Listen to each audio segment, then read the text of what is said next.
다 같이 성경 봉독하도록 하겠습니다. 오늘 하나님께서 주신 말씀은 출애굽기 6장입니다.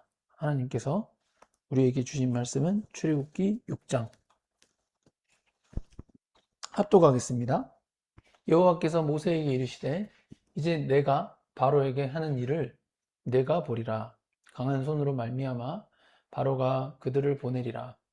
강한 손으로 말미암아 바로가 그들을 그의 땅에서 쫓아내리라. 하나님이 모세에게 말씀하여 이르시되 나는 여호와니라. 내가 아브라함과 이삭과 야곱에게 전능의 하나님으로 나타나셨으나 나의 이름을 여호와로는 그들에게 알리지 아니하였고 가나안 땅 곧 그들이 거류하는 땅을 그들에게 주기로 그들과 언약하였더니 이제 애굽 사람이 종으로 삼은 이스라엘 자손의 신음소리를 내가 듣고 나의 언약을 기억하노라.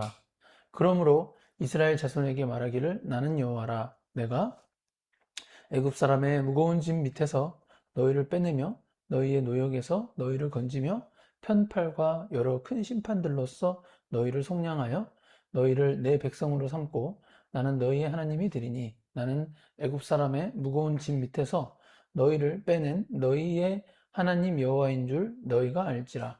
내가 아브라함과 이삭과 야곱에게 주기로 맹세한 땅으로 너희를 인도하고 그 땅을 너희에게 주어 기업을 삼게 하리라. 나는 여호와라 하셨다 하라. 모세가 이와 같이 이스라엘 자손에게 전하나 그들이 마음의 상함과 가혹한 노역으로 말미암아 모세의 말을 듣지 아니하였더라. 여호와께서 모세에게 말씀하여 이르시되 들어가서 애굽 왕 바로에게 말하여 이스라엘 자손을 그 땅에서 내보내게 하라. 모세가 여호와 앞에 아뢰어 이르되 이스라엘 자손도 내 말을 듣지 아니하였거든 바로가 어찌 들으리이까. 나는 입이 둔한 자니이다. 여호와께서 모세와 아론에게 말씀하사 그들로 이스라엘 자손과 애굽 왕 바로에게 명령을 전하고 이스라엘 자손을 애굽 땅에서 인도하여 내게 하시니라. 그들의 조상을 따라 집의 어른은 이러하니라. 이스라엘의 장자 르우벤의 아들은 한옥과 발루와 헤스론과 갈미니. 이들은 르우벤의 족장이요. 시므온의 아들들은 여무엘과 야민과 오학과 야긴과 소할과 가나안 여인의 아들 사울이니 이들은 시므온의 가족이요. 레이의 아들들의 이름은 그들의 족보대로 이러하니 게르손과 고핫과 므라리요. 레이의 나이는 137세였으며 게르손의 아들들은 그들의 가족대로 림니와 시므이요. 고핫의 아들들은 암람과 이스할과 헤브론과 우시엘이요. 고핫의 나이는 133세였으며 므라리의 아들들은 마흘리와 무시니 이들은 그들의 족보대로 레이의 족장이요.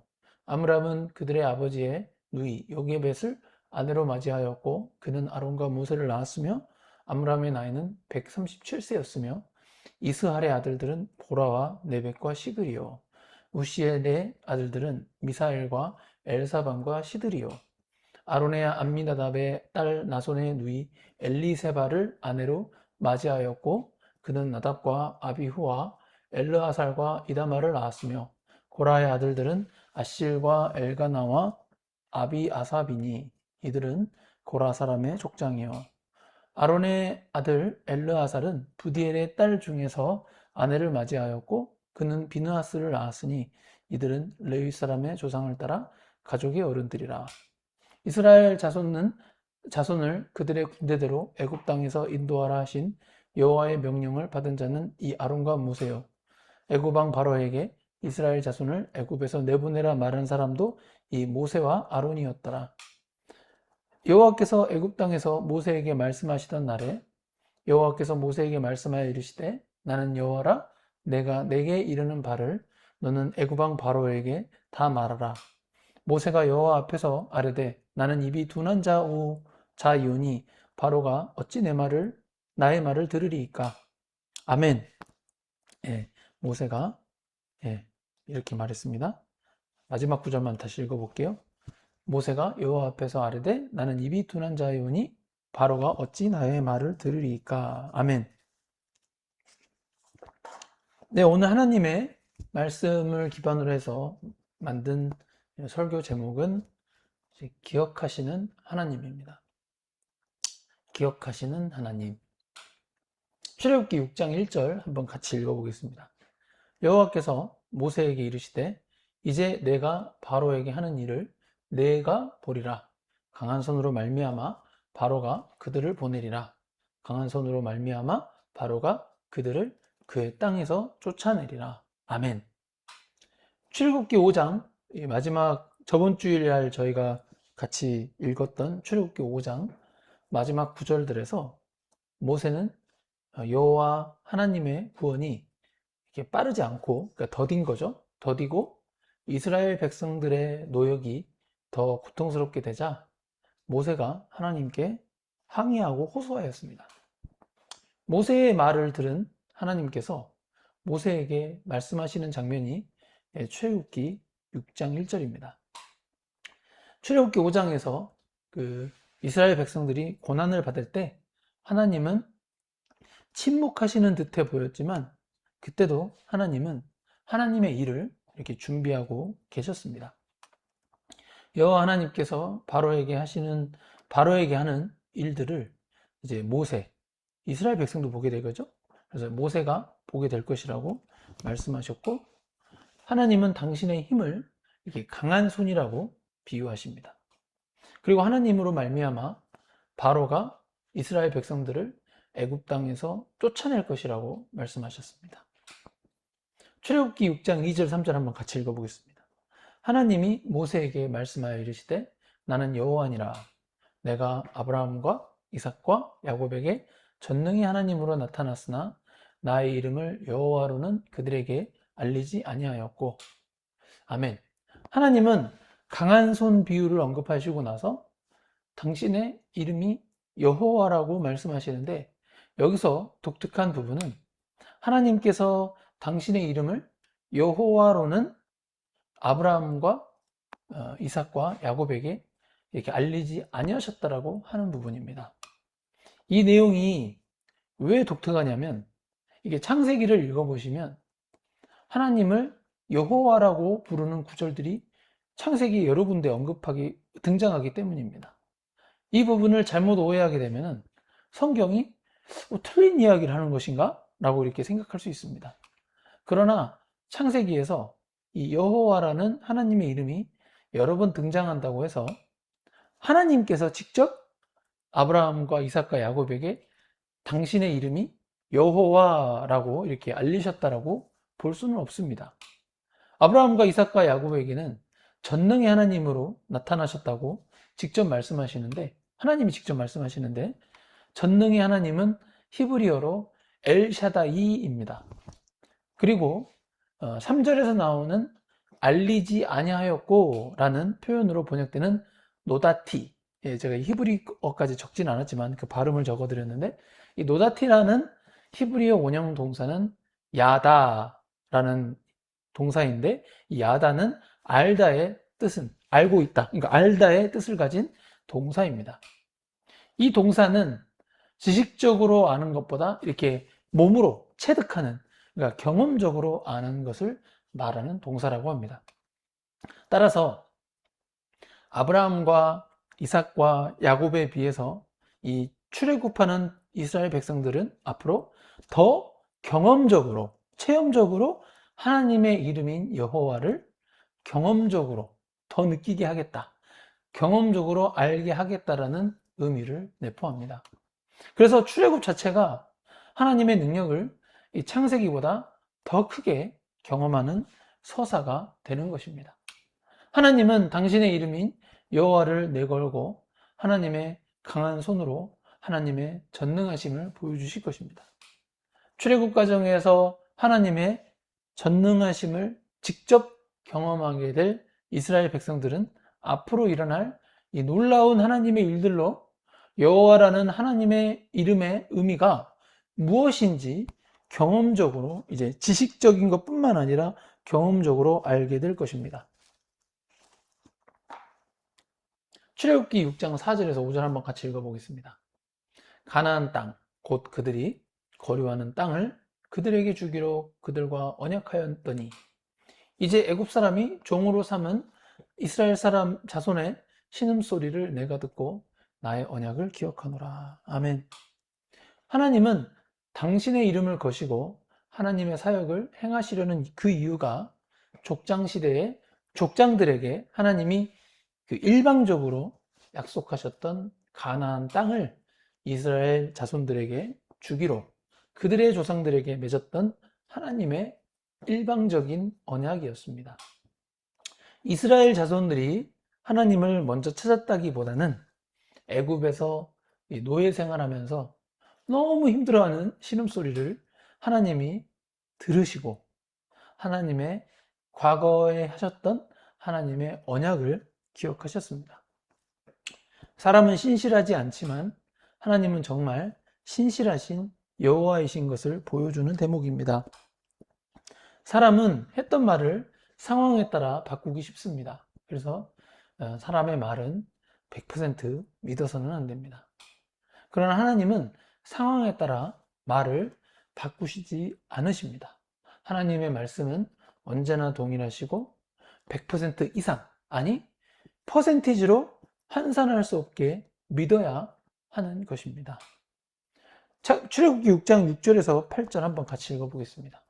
그러므로 이스라엘 자손에게 말하기를 나는 여호와라 내가 애굽 사람의 무거운 짐 밑에서 너희를 빼내며 그들의 노역에서 너희를 건지며 편팔과 여러 큰 심판들로 써 너희를 속량하여 너희를 내 백성으로 삼고 나는 너희의 하나님이 되리니 나는 애굽 사람의 무거운 짐 밑에서 너희를 빼낸 너희의 하나님 여호와인 줄 너희가 알지라. 내가 아브라함과 이삭과 야곱에게 주기로 맹세한 땅으로 너희를 인도하고 그 땅을 너희에게 주어 기업을 삼게 하리라. 나는 여호와라 하셨다 하라. 아멘.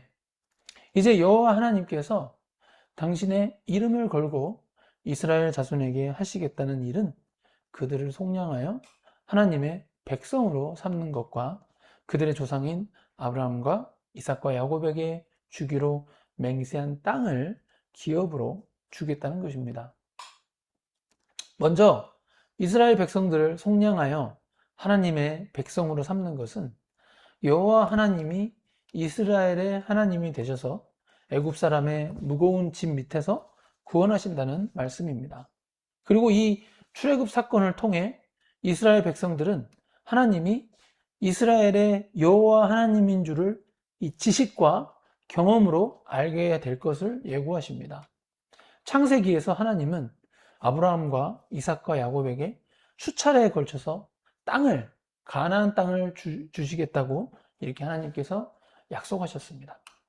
그 약속을 이루시는 절차는 우선 이스라엘 백성들을 하나님이 맹세하신 땅으로 인도하시는 것이고 이 인도된 상태에서 이스라엘 백성들에게 주어 그 땅을 그들의 기업으로 삼게 하시는 것입니다. 이 말씀의 마지막을 나는 여호와라 하셨다 하라로 마무리하십니다.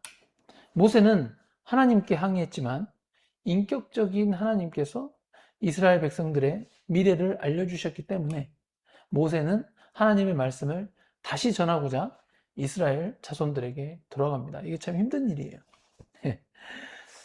출애굽기 6장 9절 한번 같이 읽어보겠습니다. 모세가 이와 같이 이스라엘 자손에게 전하나 그들이 마음의 상함과 가혹한 노역으로 말미암아 모세의 말을 듣지 아니하였더라. 아멘.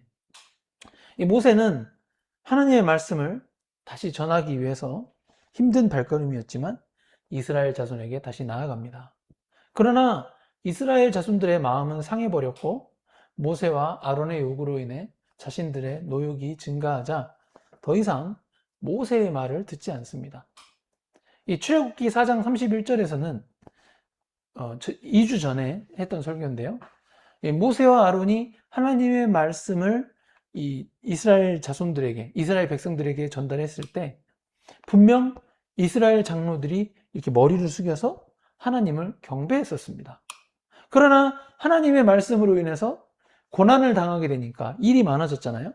그들은 쉽게 완악한 마음으로 돌아서 버렸습니다. 그나마 모세는 하나님을 직접 대면하였고 하나님의 음성을 직접 듣는 자였기 때문에 모세는 여호와 하나님의 말씀을 믿었지만 이스라엘 자손들은 지금 하나님을 아는 지식이 거의 없는 것과 같은 애굽의 노예들로서 자신들의 그저 눈앞에 보이는 애굽에서의 노동에만 급급하여 하나님의 말씀이 그들의 마음에 심겨질 어떤 심적인 여유가 전혀 없었습니다. 우리의 사역도 마찬가지입니다.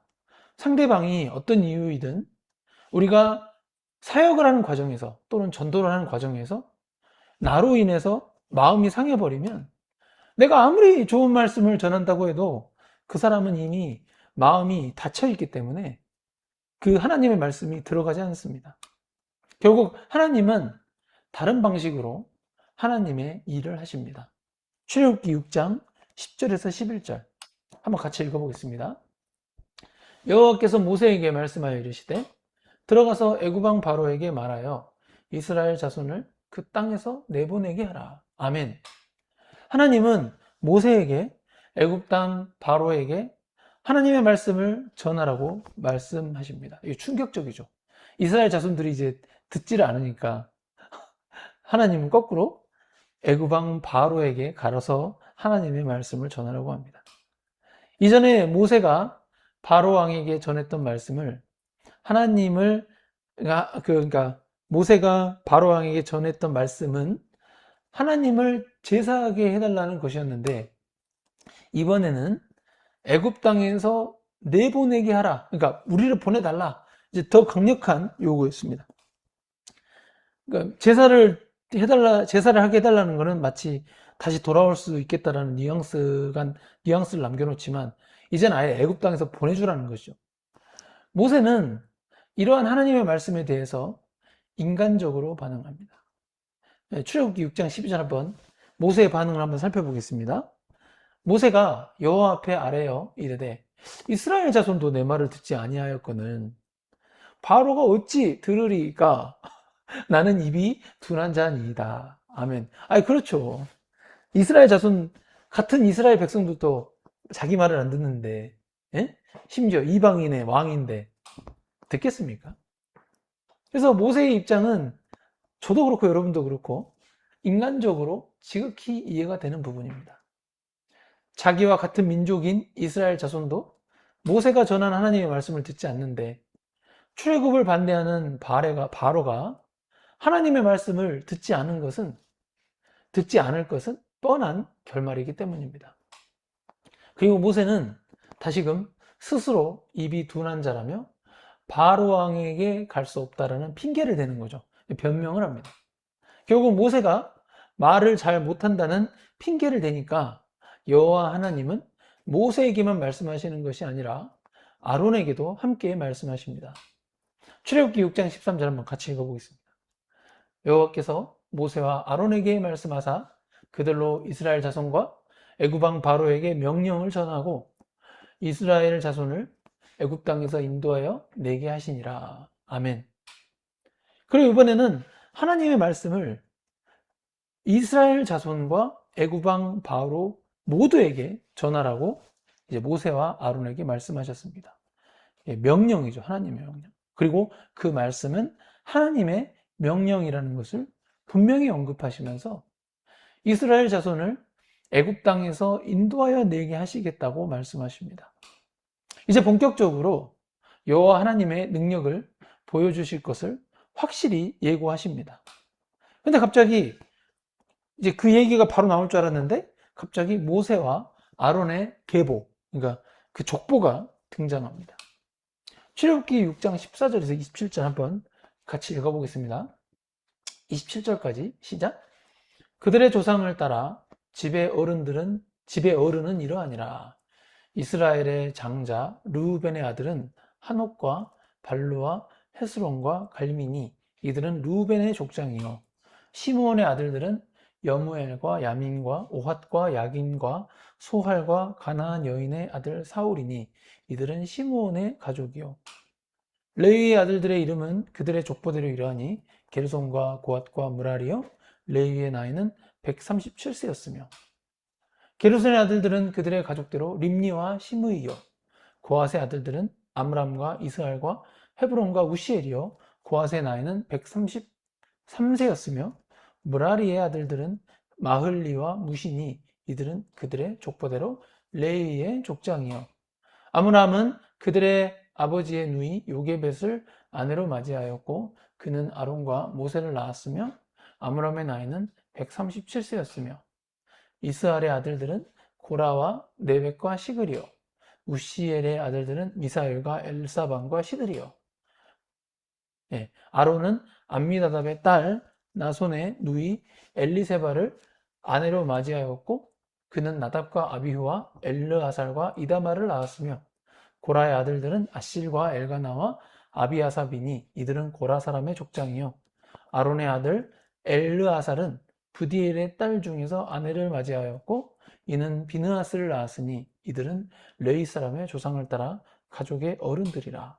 이스라엘 자손을 그들의 군대대로 애굽 땅에서 인도하라 하신 여호와의 명령을 받은 자는 이 아론과 모세요. 예, 아멘.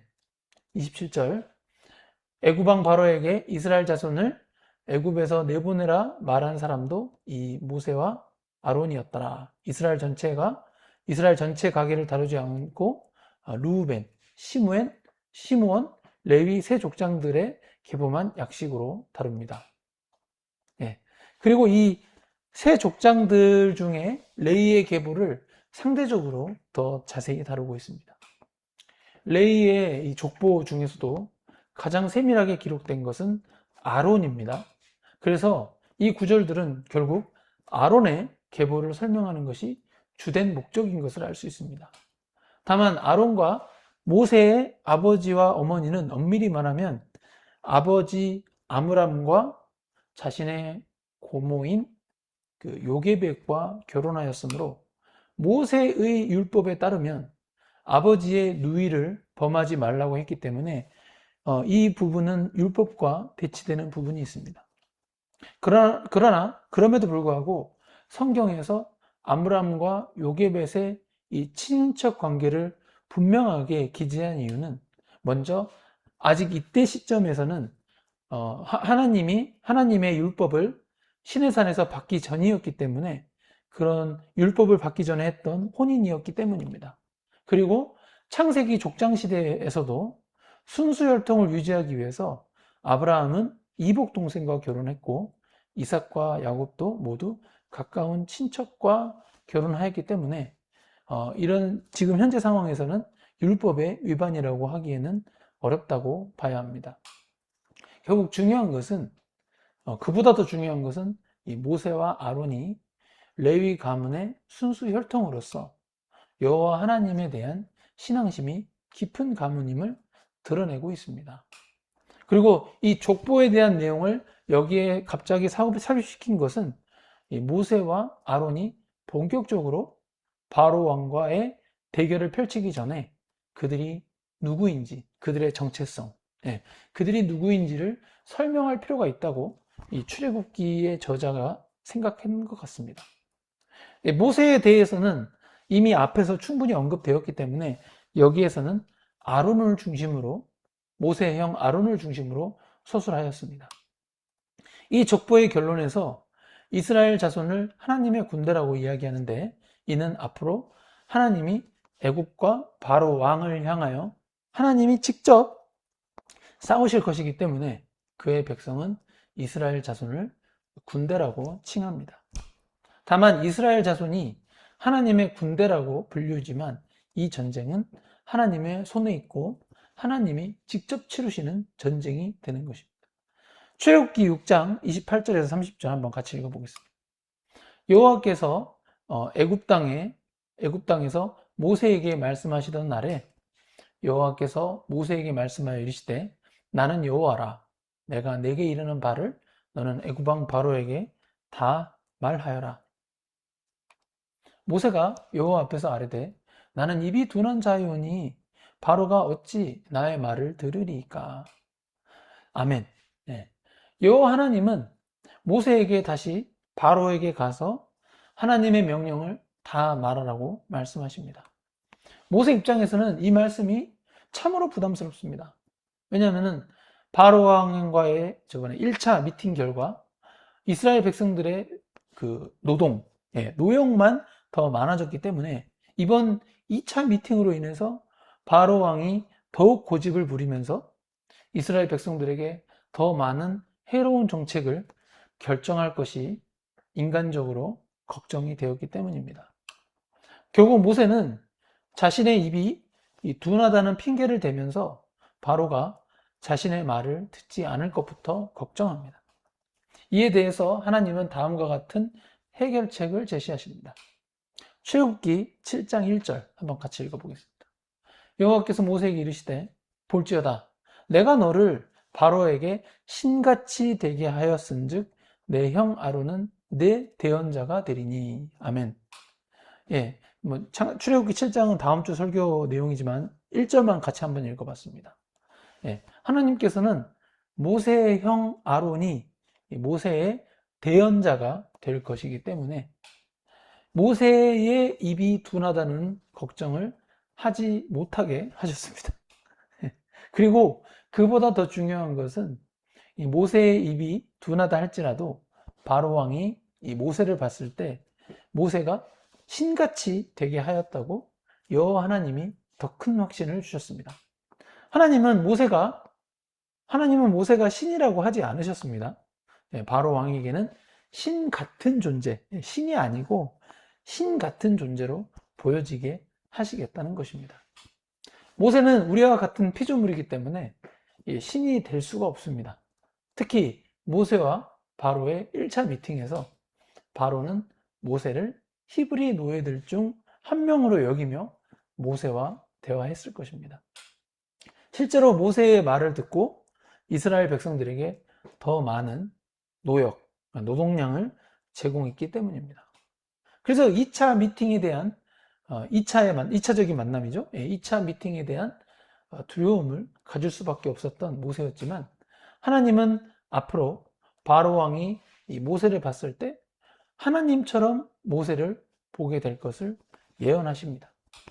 아론은 대언자로서 역할을 하고 모세는 아론에게 하나님의 말씀을 전달하는 선지자이기 때문에 이러한 의사소통 구조는 바로 왕이 봤을 때 모세에게 어떤 신적 권위가 있는 존재로 비춰질 것입니다.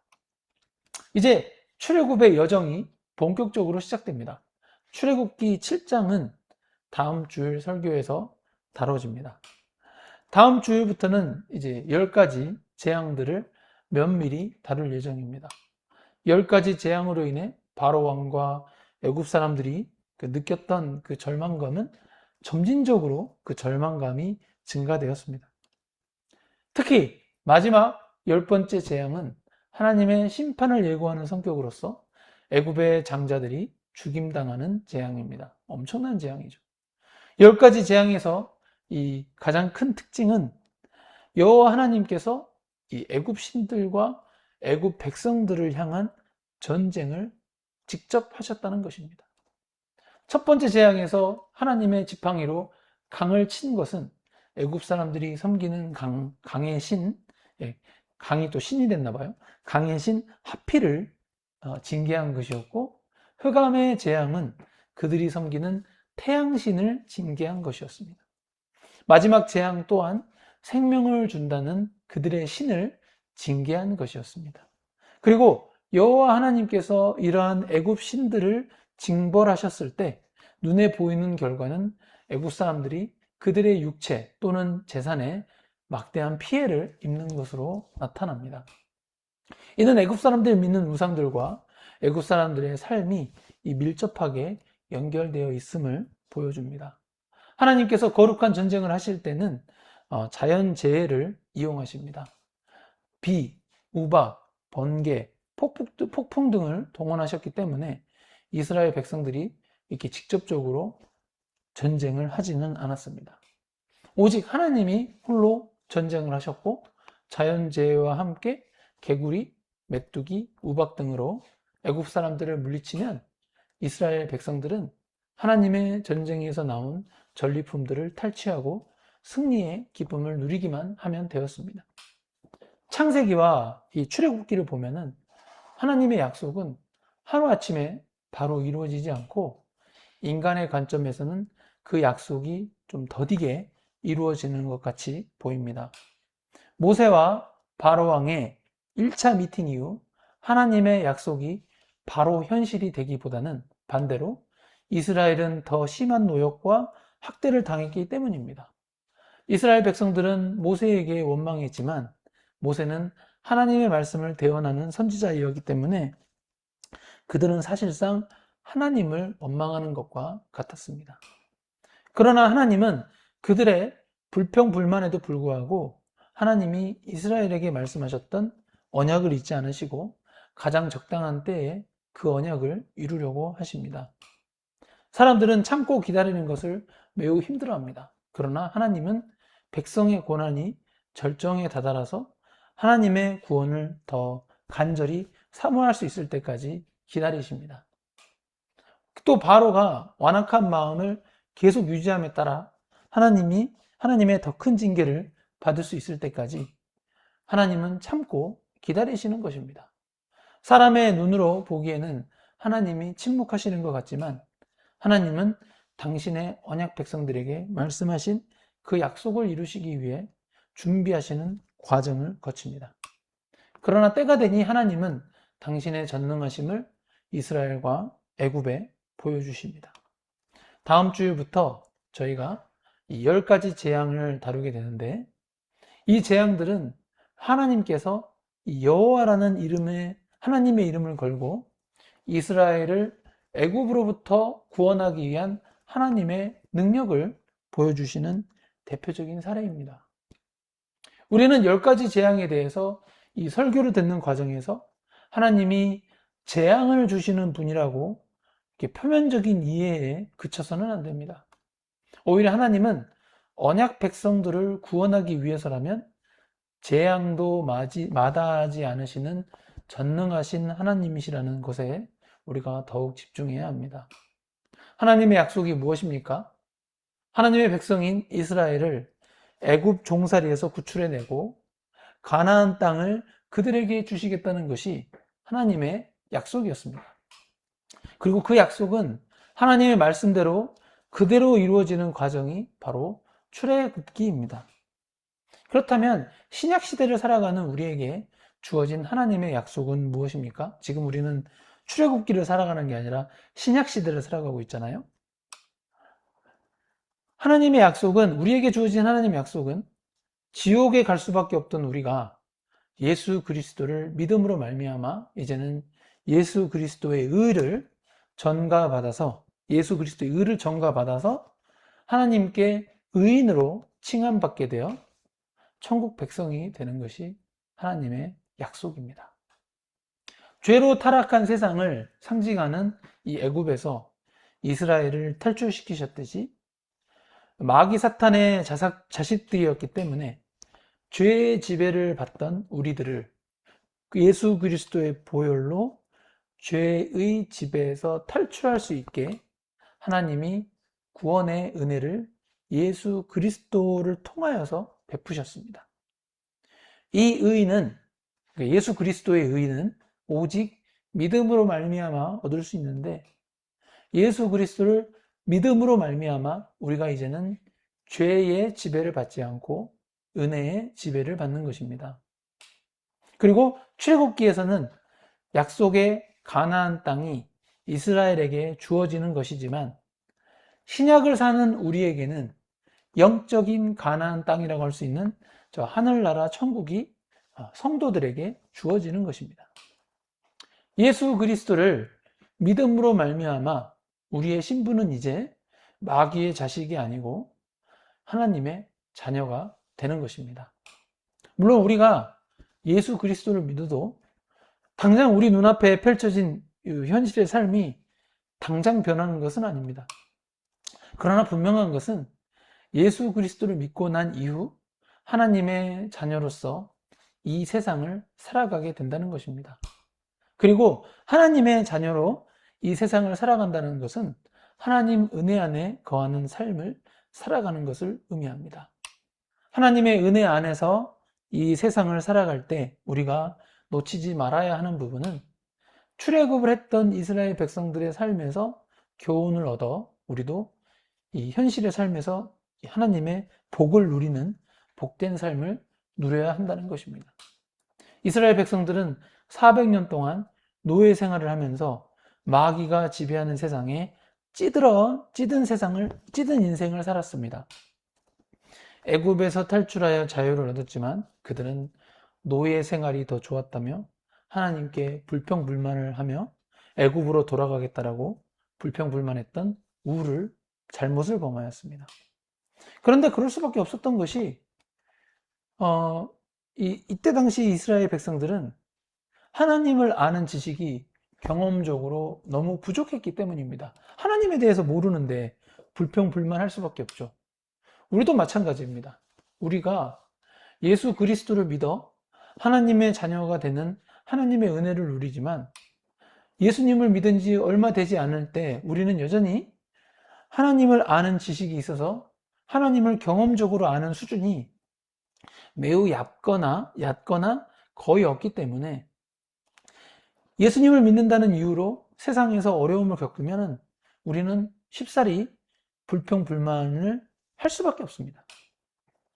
그러나 하나님의 인도하심 가운데 시간이 지나면서 우리의 신앙 인격이 자라고 하나님을 아는 지식이 경험적으로 깊어지고 쌓이게 되면 우리는 더 이상 불평불만보다는 범사에 감사하는 성도로 영적인 성장을 이루는 것입니다. 우리가 예수 그리스도를 믿고 나서 영적으로 성장하는 것은 눈에 보이지 않기 때문에 우리가 영적으로 얼마나 성장했는지 가늠하기 쉽지 않습니다. 우리는 알 수가 없어요. 단순히 오랜 기간 교회 다녔다, 오랜 기간 신앙생활 했다라고 해서 우리가 영적으로 성장했다라고 쉽게 평가할 수가 없습니다. 눈에 안 보이니까. 그러나 우리가 하나님 안에서 영적으로 성장했다라는 것을 측정하고 싶을 때 범사에 감사할 줄 아는 성도가 되었는지 여부가 하나의 척도가 될 수 있습니다. 물론 범사에 감사한다고 해서 영적으로 성숙한 성도이다라고 쉽게 결론 지어서는 또 안 됩니다. 그러나 그러니까 모든 일에 감사하는 것은 영적으로 성숙해지지 않으면 불가능한 일이기도 합니다. 나는 가만히 있는데 누가 내 자동차를 들이받았습니다. 여러분 감사가 되세요? 운동하다가 관절이 삐끗해가지고 운동을 일정 기간 못하게 되었습니다. 여러분 감사가 되십니까? 열심히 공부했는데 목표했던 시험 점수가 나오지 않았습니다. 감사가 되세요? 직장생활 열심히 했는데 갑자기 정리해고 대상자가 되었습니다. 감사가 되십니까? 불치병에 걸렸습니다. 어떤 병에 걸렸는데 몸이 아픈데 이게 낫지를 않아요. 여러분 감사가 되십니까?